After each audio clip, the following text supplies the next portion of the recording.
Now, I know there's people out there that may still hold on to the atheist label, may still associate themselves with atheism, but they are questioning it.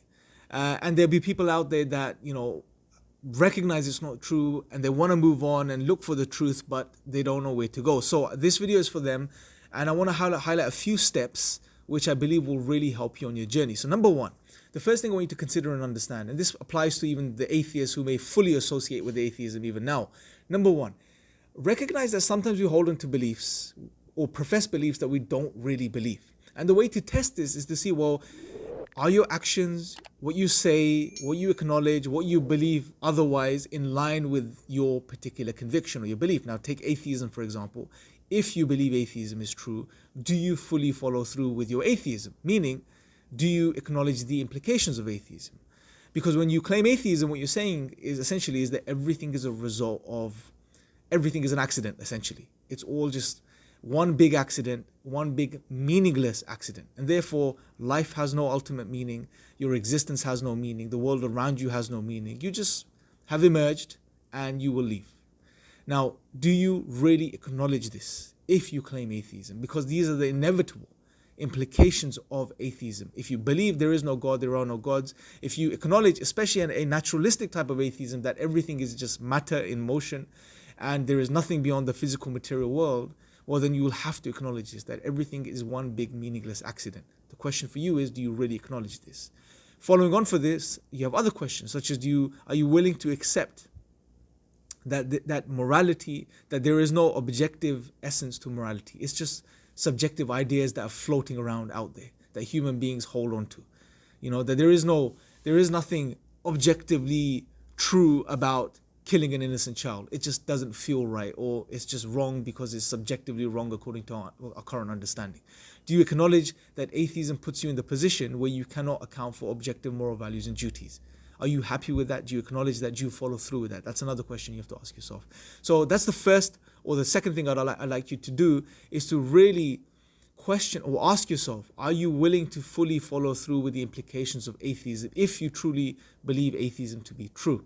If not, and the ideas or the things I've shared with you don't sit well with you, well, then it's maybe time you really ask yourself, are you an atheist?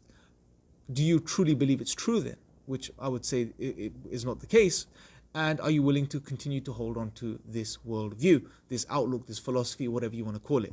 The third thing, if you have gotten to the place now where you acknowledge, okay, it just doesn't make sense, but what do I do now? The third thing I would say is broaden your horizons. Meaning, most atheists who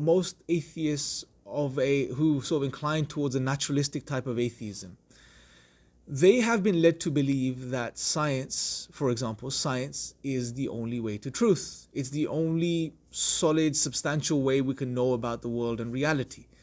Every other route to knowledge and every other way of knowing things is not really useful. It's just pointless. It's not to be considered. This is the type of idea the empiricists pushed, over the past couple of centuries, and today the new atheists are pushing, such as individuals like Richard Dawkins. What I would say here is for you to broaden your horizons. Look into this further. Look into this and study and come to the understanding that there are many routes to knowledge, that there are different routes to knowledge in regards to different aspects of reality. When it comes to the physical material world, sure, you have science, and science is the best tool we have to try and understand the material world.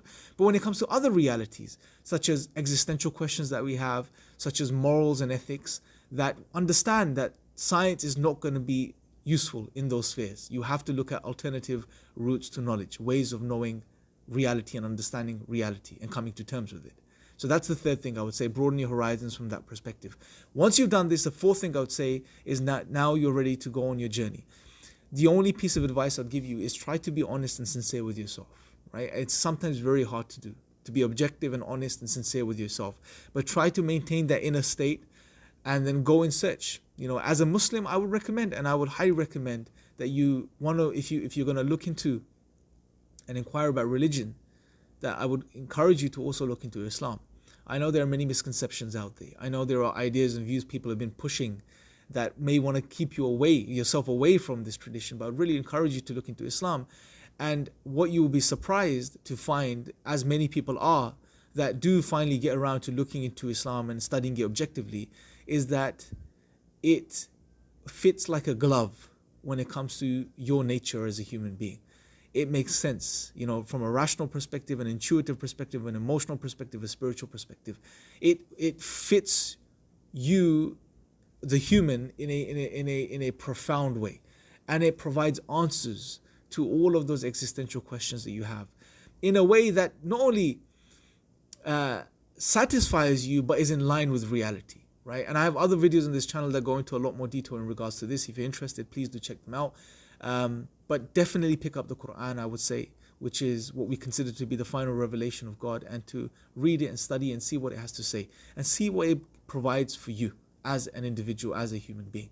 So those are the steps I would say to take for any individual who may associate with themselves still with atheism, but is not really sure about atheism, may have moved away from atheism, but may still hold on to the label and may not know where to go. For all of those individuals, I would say take these steps, and you will be on your journey towards, finding the truth. And I will conclude on this. Look, let's be real about this, guys. We don't have, as you would acknowledge as well, whoever you are, whatever background you're from, we don't have forever, right? We have maybe 50, 60 years on this earth, 70, 80, if we're fortunate and we take care of ourselves. You don't have long. We have a certain time frame which we're given to, and it's within this time frame that we have to really figure out what's going on. So make the most of it. You're not here forever, so you don't have that luxury where you can just, in another 60 years time, then pick up on this and try to figure out what life is all about. No, we have to do it soon, because nothing's guaranteed. So make the most of this time on this earth, and do justice to yourself. So make the most of the opportunity that you have. I leave you guys with this. Let me know your thoughts in the comment section below. I especially like to hear from those individuals that may still associate with atheism, but may be looking to move on. Those individuals specifically, I want to know your thoughts in the comment section below. And I will speak to you guys next time. Take care.